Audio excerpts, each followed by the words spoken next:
I now want to throw it open for a wider discussion, and I want to quickly bring in Juhi Singh, spokesperson of the Samajwadi Party, into this conversation. Also joining me on this broadcast is Anila Singh of the Bharatiya Janata Party. Sri Raj Nair also joins us on this show. And Juhi Singh, let me begin by asking you. Now, is there merit in Hindus saying, or the petitioners saying, if it is a temple and I can produce evidence that there was a temple that stood here, I'm going to courts of law for justice? Why deny me that right to go to a court of law and get justice? Gaurav, what is the rationale? He was hiding behind his legal facade to say that the Hindu law says and the Islamic law says this. We are going to order surveys wherever he thinks or anybody thinks it's their right, in spite of the Places of Worships Act, to go to court, conduct surveys.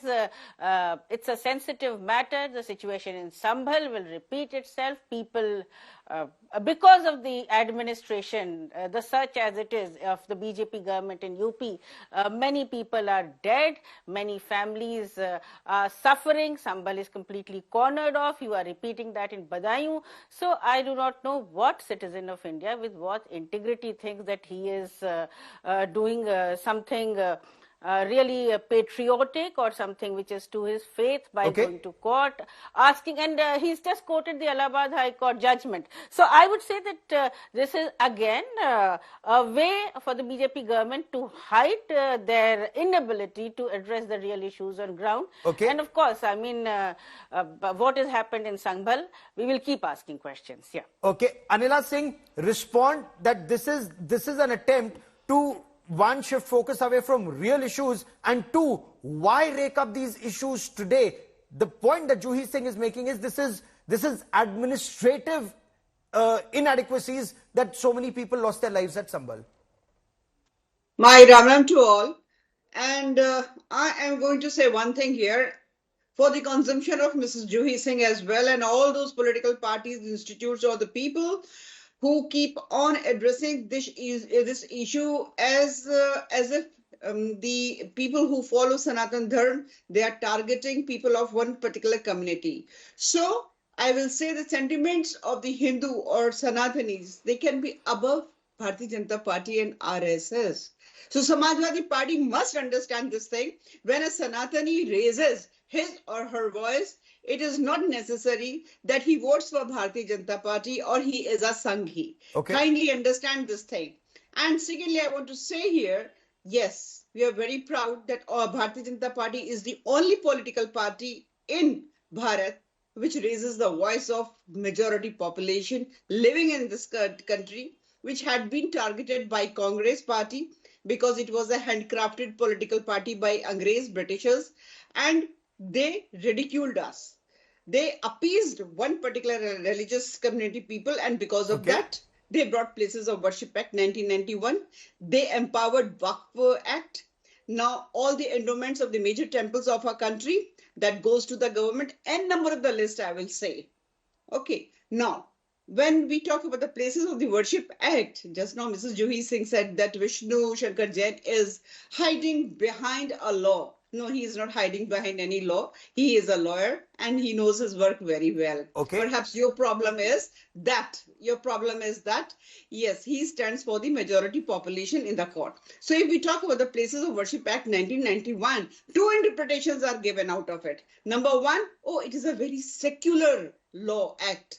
And number two, that the religious character of any monument will be defined as it was before 15th August 1947. But as very well said by Vishnu Shankar Jain, that we must read the verdict of Justice Rohit Ranjan Agarwal ji, where he says that it can be challenged, like Places of Worship Act gives us this liberty that let me bring in Juhi Singh, since you've directly named her. Juhi Singh, the allegation of the Bharatiya Janata Party is, whether it's the Samajwadi Party or her allegation is the Congress Party, you're only doing minority vote bank politics. You do not want Hindus to get their rights. If Hindus were denied their rights by the Mughals, why should they not get their religious places back today if it is supported by law? Why can't they get the Sri Krishna Janmabhoomi back, for example? Gaurav, let's put this in perspective. In Ayodhya, the BJP government has completely removed many smaller temples to make way for a bigger way to beautify the city. So, do we go to court now, file for a judgment in the courts that the BJP government is doing this against our wishes? And you can talk to people who are worshipping there. So, Ms. Anila Singh, please go and take a reality check. People have been killed in Sambhal. Your administration has been totally inept. In fact, they have been consciously involved in this riot. It's such a sensitive matter, and then you are saying there were drones, you are releasing images, you are doing press conferences, you are not allowing the opposition to go there. So what do you have to hide? Address the real issues. And Mr. Jain, I mean, he's got his moment of glory, but I said that he was hiding behind the legal jargon which he was using. Fair enough. My question to you was very simple, madam. My question to you was very simple. Sri Krishna was born in Mathura. Can Hindus reclaim the Sri Krishna Janmabhoomi if there is evidence to say there was a temple there? It was a very simple question. I haven't got an answer. I want to bring in... Go on, madam. Okay. Yeah. Gaurav, are we going to go on this digging spree of entire India wherever we want? We have been independent since 1947. We've got our constitution in 1950. Can we not just move ahead? We have real issues to address. But if Ms. Anila Singh thinks, or if you asked me a question, I'll answer it. That what is this Sanatan?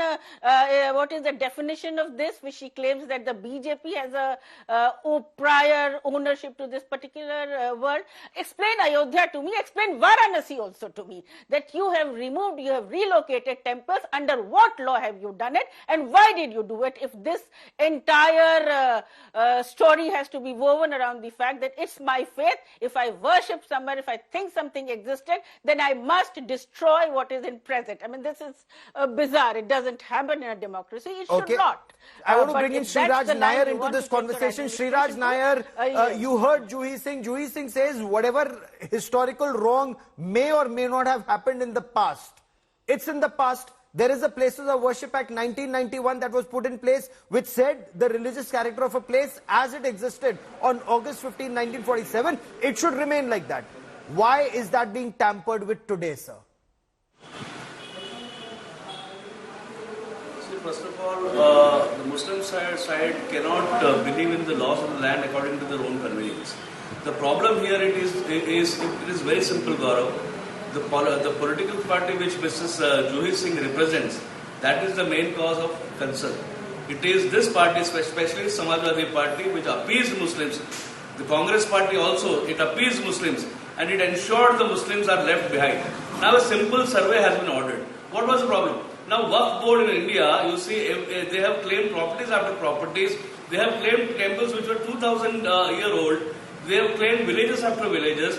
Badruddin Ajmal claimed Parliament, airport, and some Muslim Maulana was claiming Supreme Court premises also. Did any riot happen anywhere?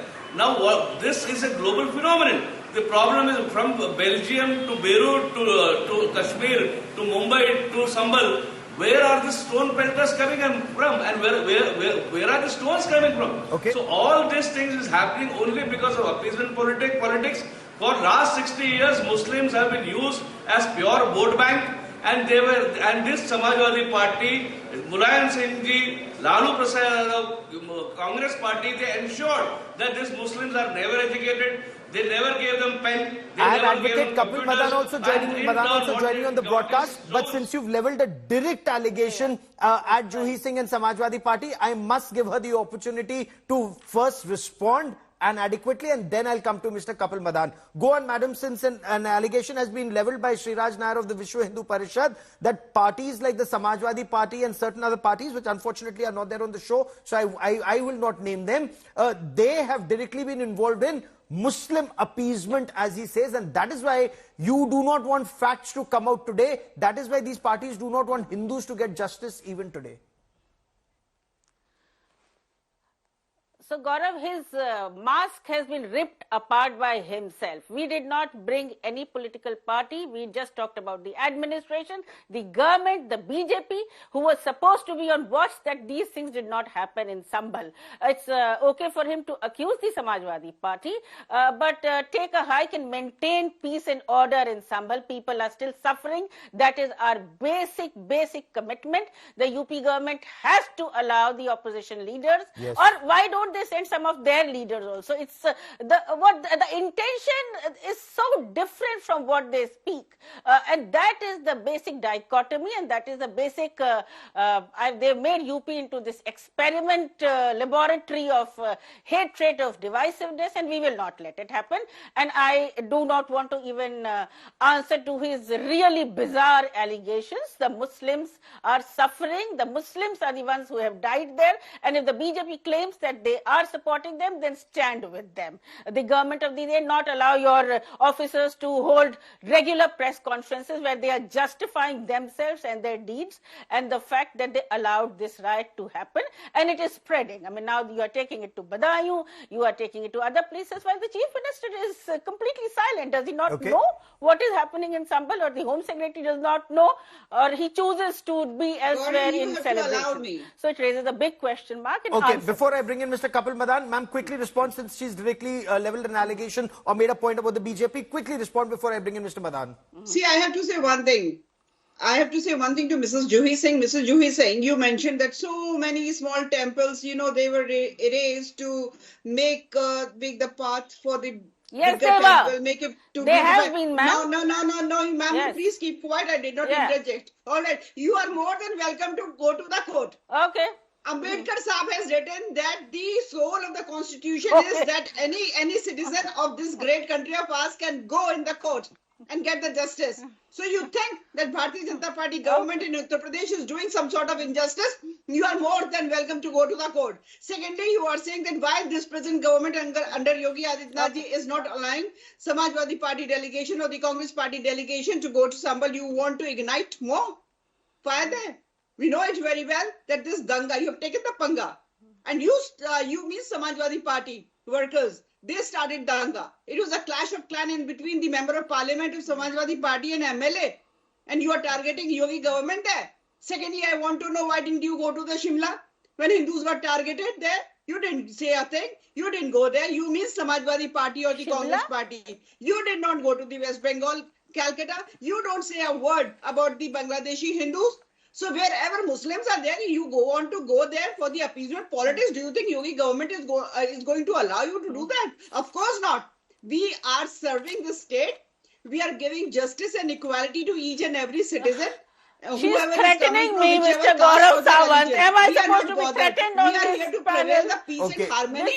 Ma'am, you want to respond? You are threatening me. Is going to interfere. Gaurav, she's threatening me. Any sort of hurdle. Anila Singh ji, Juhi Singh ji wants to respond to you. Ma'am, please respond.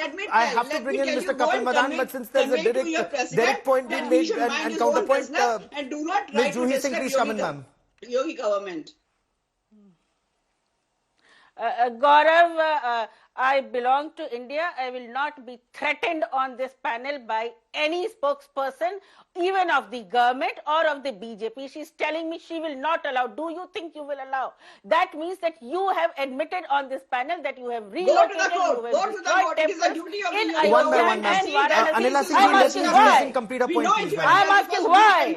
Why? By your political party, that how the clashes can Why is she going berserk? One by one, ma'am. One by Madam, one. please. Okay, Ms. Relax. Juhi Singh, please complete your Chill point. It led to what? It led to riots there. We know it very well. The Gaurav, precision just which that, Akhilesh Yadav ji and his party is going through. Okay. Anila Singh ji, you've made your point. Juhi Singh ji, please respond. Gaurav, yes. Gaurav, basic commitment, bring peace to Sambhal. The administration is not handling the matter properly. They were the ones who are consciously involved. So sending a judicial inquiry commission is not going to make a difference. Just transfer. Anila Singh ji, give me 30 seconds till she finishes her point and I bring in Mr. For what has Madan. happened and deaths of people. Fair enough. Constitution is how the administration should be delivered. Come on, don't preach us. We know our job very well. And people of Uttar Pradesh, they are standing with us. By-poll elections has showed you the mirror. Okay. and the ground reality right now. And I want to bring in Kapil Madan on the legal point. Mr. Madan, the point that was being made by Advocate Vishnu Shankar Jain, petitioner in the Sambhal case, was no law prohibits Hindus in this country, if there is evidence, to approach courts of law and seek grievance redressal. In case they perceive that there was a temple at Kashi or Mathura or at Sambhal, they will produce evidence in court and seek justice, sir.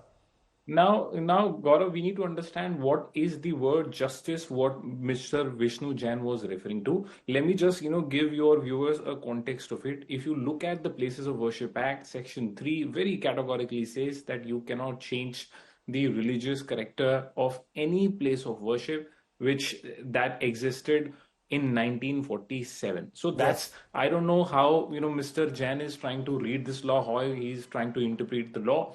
There is a categorical bar insofar as Places of Worship Act is concerned. That is point number one. Does that also include ASI protected monuments, sir? Yes. Now let me respond to the second aspect. Now we also have another act which is more popularly known as Ancient Monument and Archaeological Sites and Remains Act. ASI draws its power under this act. If you look at this act also, Section 16 very categorically mentions, it can be read parameteria with Section 3 of Places of Worship Act. And it also says if there is any protected site is defined as a site which is more than 100-year-old. So even if it is, it could be any places of worship or any protected monument which is more than 100 years old, you cannot change the character of that place also. There is a bar under Section 16 also. Okay. So I'm a little amused when Mr. Jain, tries to argue that there is no law that prohibits. There is a categorical law. Now, insofar as, let me come back to the issue at hand and what has happened in Sambhal. So can I just quickly ask you one question, sir?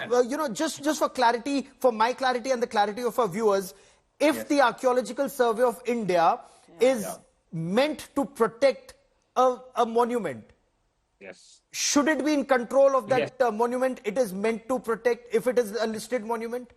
If it is not in control of that monument, for example at Sambhal, let's take an example, Sambhal, should it be in control of that monument and not any masjid intizamiya? No, it doesn't say that, because it says that religious character of if the place is being used as a mosque or a temple, it will stay like this. But yes, ASI gets power to ensure that the monument is protected. There are no changes, deviation, because this monument has a historical relevance also. So therefore, I think Mr. Vishnu Jain should read both these acts, together. Maybe he'll get some clarity out of it. To my understanding, I am absolutely clear. Mr. Vishnu Jain has neither read this act, Places of Worship Act. He is, misreading it. So that's point number one. My point number two is what has happened in Sambhal here. Let's look at, the sequence of events here. What I understand from the media report is that without issuing notice to the other side, a survey was ordered ex parte as an ad interim measure. Okay. Now, let me just give you one example here. For example, if there is a home, someone makes a claim on that home saying XYZ, and the court does not give an opportunity of being heard to someone who's occupying that house, and a survey is being ordered. So therefore, we have a concept called principle of natural justice, which mandates that whenever you want to pass any kind of an adverse order, or if the order is going to adversely impact any individual, that person should at least be heard before that order is passed. And that person is not entitled to riot. You agree with that? That person should be heard in a court of law. That person should approach a court of law. That person does not have a right to riot in our country. You appreciate that? Absolutely. Yes. But what happened in Sambhal was a riot. But Sriraj Nair wants to respond to you. Mr. Nair, I think the question was to me. Allow me a chance to respond. So, if the administration is not able to comply, just a minute. If the administration is not able to execute the court's order, whether passed rightly or wrongly, that's a separate matter. Then whose fault is this? Sir, if the administration is not able to comply, they were not able to execute will it be settled on the streets? Anila Singh, will it be settled on the streets, or will people have to go back to court to have it settled? Or is there a perception that some are allowed to settle matters on the street? Anila Singh, because the administration very clearly has failed. Gaurav, this is what Samajwadi Party has done. They instigated the situation because they had handed over a blueprint to their workers in Sambhal. And this is what they wanted to do in Bahraich as well. And they had been doing such so, and they will be keep on doing so. It is the duty of the Yogi government to check it out. But if there is nothing to hide, Sriraj Nair, what Mr. Jain has said, I think Sriraj Nair, I want to understand. Your interpretation If there is nothing to hide, why not let Rahul Gandhi and Priyanka Gandhi Vadra and others who may want to go to ascertain facts for themselves? Why stop them? The administration should be strong enough to ensure that the situation does not go out of hand again. See, Rahul Gandhi and Priyanka Gandhi are known for treasury tourism. They are known to flare up things. Right now, the situation there we all know. So what they are going to do, everybody knows. So that is the reason the government administration has stopped them. And moreover, I would like to convey this: our nation is known for its pure and fair judicial process. Even the terrorists like Kasab and the Kashmiri terrorists got fair trial, and let the judicial process go on. Why are these people worried about? Why are these people flaring out? Why are these people ensuring that stone pelters are encouraged? Why are these terror mongers encouraged? It is only because of vote bank politics this kind of people are encouraged, and they are creating riots. Kapil Madan, the last 30 seconds I have on this part of the show, ensure that their people are in case people are aggrieved by a court order, they will have to go back to court for grievance redressal. At least they have faith in courts of law. So Gaurav, this is the kind of response we get when you don't have a plausible answer. I heard BJP spokesperson and another person from the RSS also. They don't have any plausible, logical, rational. What they're trying to confuse two issues. If there is someone who is taking law in its own hand, he should be prosecuted. There cannot be no two doubts about it. But my point is larger. My point is there is a court order. The local commissioner was trying to execute the court order, and if they're not able to do it, who is to be held responsible for that? Of course, someone who has taken law on its own hand needs to be prosecuted. There is no doubt about it. But at the same time, the government cannot shy away from taking responsibility and accountability of what has happened at Sambhal. That's my limited point. Fair enough. Anila Singh, last 20 seconds.